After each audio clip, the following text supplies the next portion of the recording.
The sixth sense. The door to the temple of wisdom. The 13th step toward riches. The 13th principle is known as the sixth sense, through which infinite intelligence may, and will communicate voluntarily, without any effort from, or demands by, the individual. This principle is the apex of the philosophy. It can be assimilated, understood, and applied only by first mastering the other 12 principles. The sixth sense is that portion of the subconscious mind which has been referred to as the creative imagination. It has also been referred to as the receiving set through which ideas, plans, and thoughts flash into the mind. The flashes are sometimes called hunches or inspirations. The sixth sense defies description.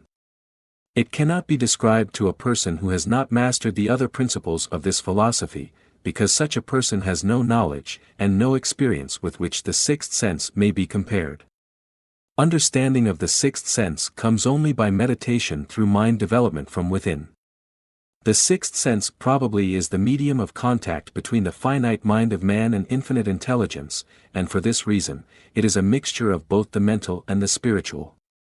It is believed to be the point at which the mind of man contacts the universal mind. After you have mastered the principles described in this book, you will be prepared to accept as truth a statement which may, otherwise, be incredible to you, namely, through the aid of the sixth sense, you will be warned of impending dangers in time to avoid them, and notified of opportunities in time to embrace them. There comes to your aid, and to do your bidding, with the development of the sixth sense, a guardian angel, who will open to you at all times the door to the temple of wisdom. Whether or not this is a statement of truth, you will never know, except by following the instructions described in the pages of this book or some similar method of procedure. The author is not a believer in, nor an advocate of miracles, for the reason that he has enough knowledge of nature to understand that nature never deviates from her established laws. Some of her laws are so incomprehensible that they produce what appear to be miracles. The sixth sense comes as near to being a miracle as anything I have ever experienced, and it appears so, only because I do not understand the method by which this principle is operated. This much the author does know, that there is a power, or a first cause, or an intelligence, which permeates every atom of matter, and embraces every unit of energy perceptible to man, that this infinite intelligence converts acorns into oak trees, causes water to flow downhill in response to the law of gravity, follows night with day, and winter with summer, each maintaining its proper place and relationship to the other. This intelligence may, through the principles of this philosophy, be induced to aid in transmuting desires into concrete, or material form. The author has this knowledge, because he has experimented with it, and has experienced it. Step by step, through the preceding chapters, you have been led to this, the last principle. If you have mastered each of the preceding principles, you are now prepared to accept, without being skeptical, the stupendous claims made here. If you have not mastered the other principles, you must do so before you may determine, definitely, whether or not the claims made in this chapter are fact or fiction. The Imaginary Council. While I was passing through the age of hero worship, I found myself trying to imitate those whom I most admired. Moreover, I discovered that the element of faith, with which I endeavored to imitate my idols, gave me great capacity to do so quite successfully. I have never entirely divested myself of this habit of hero worship, although I have passed the age commonly given over to such. My experience has taught me that the next best thing to being truly great, is to emulate the great, by feeling and action, as nearly as possible. Long before I had ever written a line for publication, or endeavored to deliver a speech in public, I followed the habit of reshaping my own character, by trying to imitate the 9 men whose lives and life works have been most impressive to me. These 9 men were Emerson, Paine, Edison, Darwin, Lincoln, Burbank, Napoleon, Ford, and Carnegie. Every night, over a long period of years, I held an imaginary council meeting with this group whom I called my invisible counselors. The procedure was this. Just before going to sleep at night, I would shut my eyes, and see, in my imagination, this group of men seated with me around my council table. Here I had not only an opportunity to sit among those whom I considered to be great, but I actually dominated the group, by serving as the chairman. I had a very definite purpose in indulging my imagination through these nightly meetings. My purpose was to rebuild my own character so it would represent a composite of the characters of my imaginary counselors. Realizing, as I did, early in life, that I had to overcome the handicap of birth in an environment of ignorance and superstition, I deliberately assigned myself the task of voluntary rebirth through the method here described. Building character through autosuggestion. Being an earnest student of psychology, I knew, of course, that all men have become what they are, because of their dominating thoughts and desires. I knew that every deeply seated desire has the effect of causing one to seek outward expression through which that desire may be transmuted into reality. I knew that self-suggestion is a powerful factor in building character, that it is, in fact, the sole principle through which character is built. With this knowledge of the principles of mind operation, I was fairly well armed with the equipment needed in rebuilding my character. In these imaginary council meetings I called on my cabinet members for the knowledge I wished each to contribute, addressing myself to each member in audible words, as follows. Mr. Emerson, I desire to acquire from you the marvelous understanding of nature which distinguished your life. I ask that you make an impress upon my subconscious mind, of whatever qualities you possessed, which enabled you to understand and adapt yourself to the laws of nature. I ask that you assist me in reaching and drawing upon whatever sources of knowledge are available to this end. Mr. Burbank, I request that you pass on to me the knowledge which enabled you to so harmonize the laws of nature that you caused the cactus to shed its thorns, and become an edible food. Give me access to the knowledge which enabled you to make 2 blades of grass grow where but one grew before, and helped you to blend the coloring of the flowers with more splendor and harmony, for you, alone, have successfully gilded the lily. Napoleon, I desire to acquire from you, by emulation, the marvelous ability you possess to inspire men, and to arouse them to greater and more determined spirit of action. Also to acquire the spirit of enduring faith, which enabled you to turn defeat into victory, and to surmount staggering obstacles. Emperor of fate, king of chance, man of destiny, I salute you. Mr. Payne, I desire to acquire from you the freedom of thought and the courage and clarity with which to express convictions, which so distinguished you. Mr. Darwin, I wish to acquire from you the marvelous patience, and ability to study cause and effect, without bias or prejudice, so exemplified by you in the field of natural science. Mr. Lincoln, I desire to build into my own character the keen sense of justice, the untiring spirit of patience, the sense of humor, the human understanding, and the tolerance, which were your distinguishing characteristics. Mr. Carnegie, I am already indebted to you for my choice of a life work, which has brought me great happiness and peace of mind. I wish to acquire a thorough understanding of the principles of organized effort, which you used so effectively in the building of a great industrial enterprise. Mr. Ford, you have been among the most helpful of the men who have supplied much of the material essential to my work. I wish to acquire your spirit of persistence, the determination, poise, and self-confidence which have enabled you to master poverty, organize, unify, and simplify human effort, so I may help others to follow in your footsteps. Mr. Edison, I have seated you nearest to me, at my right, because of the personal cooperation you have given me, during my research into the causes of success and failure. I wish to acquire from you the marvelous spirit of faith, with which you have uncovered so many of nature's secrets, the spirit of unremitting toil with which you have so often wrested victory from defeat. My method of addressing the members of the imaginary cabinet would vary, according to the traits of character in which I was, for the moment, most interested in acquiring. I studied the records of their lives with painstaking care. After some months of this nightly procedure, I was astounded by the discovery that these imaginary figures became, apparently real. Each of these 9 men developed individual characteristics, which surprised me. For example, Lincoln developed the habit of always being late, then walking around in solemn parade. When he came, he walked very slowly, with his hands clasped behind him, and once in a while, he would stop as he passed, and rest his hand, momentarily, upon my shoulder. He always wore an expression of seriousness upon his face. Rarely did I see him smile. The cares of a sundered nation made him grave. That was not true of the others. Burbank and Payne often indulged in witty repartee which seemed, at times, to shock the other members of the cabinet. One night Payne suggested that I prepare a lecture on the Age of Reason, and deliver it from the pulpit of a church which I formerly attended. Many around the table laughed heartily at the suggestion. Not Napoleon. He drew his mouth down at the corners and groaned so loudly that all turned and looked at him with amazement. To him the church was but a pawn of the state, not to be reformed, but to be used, as a convenient inciter to mass activity by the people. On one occasion Burbank was late.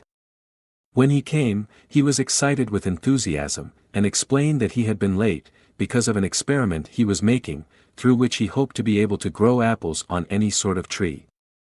Payne chided him by reminding him that it was an apple which started all the trouble between man and woman. Darwin chuckled heartily as he suggested that Payne should watch out for little serpents, when he went into the forest to gather apples, as they had the habit of growing into big snakes. Emerson observed, "No serpents, no apples," and Napoleon remarked, "No apples, no state." Lincoln developed the habit of always being the last one to leave the table after each meeting. On one occasion, he leaned across the end of the table, his arms folded, and remained in that position for many minutes. I made no attempt to disturb him. Finally, he lifted his head slowly, got up, and walked to the door, then turned around, came back, and laid his hand on my shoulder and said, "My boy, you will need much courage if you remain steadfast in carrying out your purpose in life. But remember, when difficulties overtake you, the common people have common sense. Adversity will develop it." One evening Edison arrived ahead of all the others. He walked over and seated himself at my left, where Emerson was accustomed to sit, and said, "You are destined to witness the discovery of the secret of life.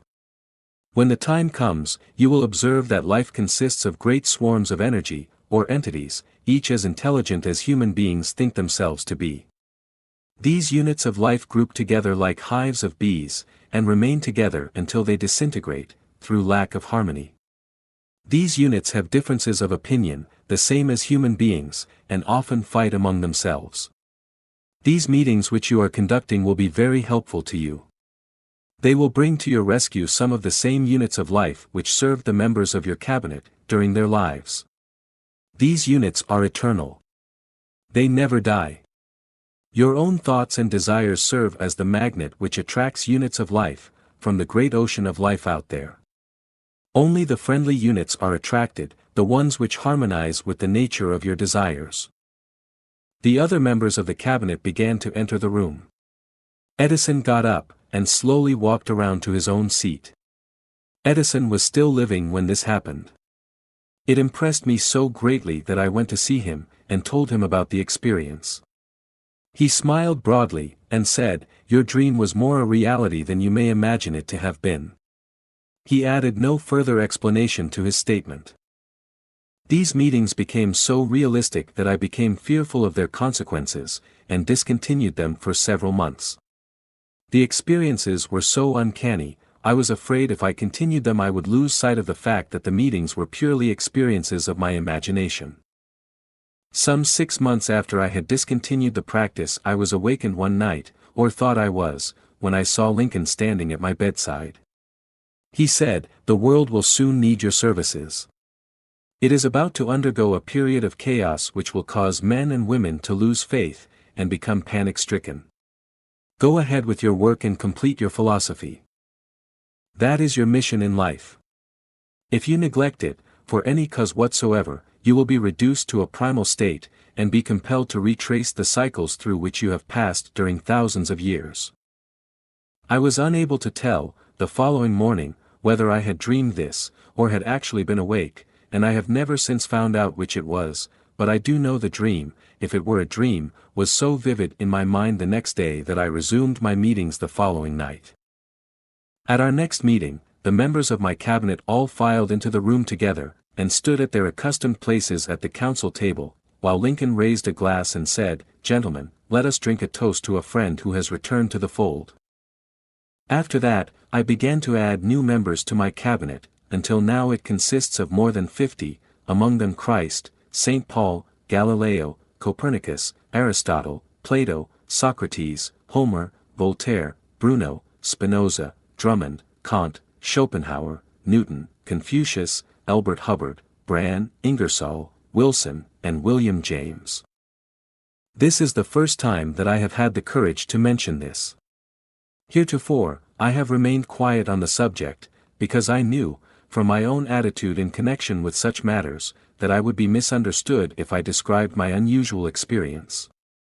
I have been emboldened now to reduce my experience to the printed page, because I am now less concerned about what they say than I was in the years that have passed.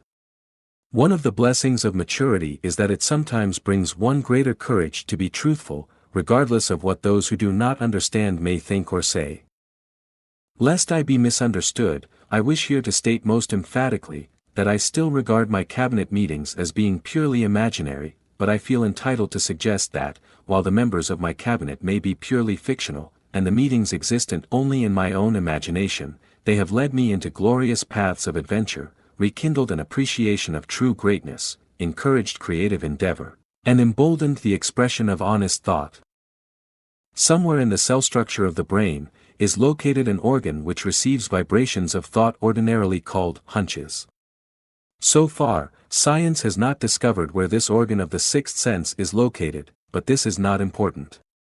The fact remains that human beings do receive accurate knowledge, through sources other than the physical senses. Such knowledge, generally, is received when the mind is under the influence of extraordinary stimulation.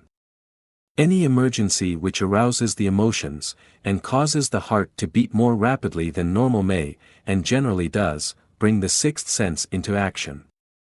Anyone who has experienced a near accident while driving, knows that on such occasions, the sixth sense often comes to one's rescue, and aids, by split seconds, in avoiding the accident. These facts are mentioned preliminary to a statement of fact which I shall now make, namely, that during my meetings with the invisible counselors I find my mind most receptive to ideas, thoughts, and knowledge which reach me through the sixth sense. I can truthfully say that I owe entirely to my invisible counselors full credit for such ideas, facts, or knowledge as I received through inspiration. On scores of occasions, when I have faced emergencies, some of them so grave that my life was in jeopardy, I have been miraculously guided past these difficulties through the influence of my invisible counselors. My original purpose in conducting council meetings with imaginary beings was solely that of impressing my own subconscious mind, through the principle of autosuggestion, with certain characteristics which I desired to acquire. In more recent years, my experimentation has taken on an entirely different trend. I now go to my imaginary counselors with every difficult problem which confronts me and my clients. The results are often astonishing, although I do not depend entirely on this form of counsel. You, of course, have recognized that this chapter covers a subject with which a majority of people are not familiar. The sixth sense is a subject that will be of great interest and benefit to the person whose aim is to accumulate vast wealth, but it need not claim the attention of those whose desires are more modest. Henry Ford undoubtedly understands and makes practical use of the sixth sense. His vast business and financial operations make it necessary for him to understand and use this principle. The late Thomas A. Edison understood and used the sixth sense in connection with the development of inventions, especially those involving basic patents, in connection with which he had no human experience and no accumulated knowledge to guide him, as was the case while he was working on the talking machine, and the moving picture machine. Nearly all great leaders, such as Napoleon, Bismarck, Joan of Arc, Christ, Buddha, Confucius, and Muhammad, understood, and probably made use of the sixth sense almost continuously. The major portion of their greatness consisted of their knowledge of this principle. The sixth sense is not something that one can take off and put on at will. Ability to use this great power comes slowly, through application of the other principles outlined in this book. Seldom does any individual come into workable knowledge of the sixth sense before the age of 40. More often the knowledge is not available until one is well past 50, and this, for the reason that the spiritual forces, with which the sixth sense is so closely related, do not mature and become usable except through years of meditation, self-examination, and serious thought. No matter who you are, or what may have been your purpose in reading this book, you can profit by it without understanding the principle described in this chapter. This is especially true if your major purpose is that of accumulation of money or other material things. The chapter on the sixth sense was included, because the book is designed for the purpose of presenting a complete philosophy by which individuals may unerringly guide themselves in attaining whatever they ask of life. The starting point of all achievement is desire. The finishing point is that brand of knowledge which leads to understanding, understanding of self, understanding of others, understanding of the laws of nature, recognition and understanding of happiness. This sort of understanding comes in its fullness only through familiarity with, and use of the principle of the sixth sense, hence that principle had to be included as a part of this philosophy, for the benefit of those who demand more than money. Having read the chapter, you must have observed that while reading it, you were lifted to a high level of mental stimulation. Splendid! Come back to this again a month from now, read it once more, and observe that your mind will soar to a still higher level of stimulation.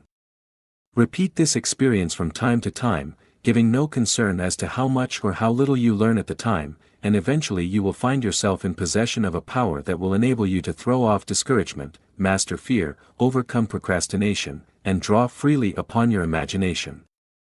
Then you will have felt the touch of that unknown something which has been the moving spirit of every truly great thinker, leader, artist, musician, writer, statesman. Then you will be in position to transmute your desires into their physical or financial counterpart as easily as you may lie down and quit at the first sign of opposition. Faith versus fear. Previous chapters have described how to develop faith, through autosuggestion, desire, and the subconscious. The next chapter presents detailed instructions for the mastery of fear. Here will be found a full description of the 6 fears which are the cause of all discouragement, timidity, procrastination, indifference, indecision, and the lack of ambition, self-reliance, initiative, self-control, and enthusiasm. Search yourself carefully as you study these 6 enemies, as they may exist only in your subconscious mind, where their presence will be hard to detect. Remember too, as you analyze the 6 ghosts of fear, that they are nothing but ghosts because they exist only in one's mind. Remember, also, that ghosts, creations of uncontrolled imagination, have caused most of the damage people have done to their own minds, therefore, ghosts can be as dangerous as if they lived and walked on the earth in physical bodies. The ghost of the fear of poverty, which seized the minds of millions of people in 1929, was so real that it caused the worst business depression this country has ever known. Moreover, this particular ghost still frightens some of us out of our wits.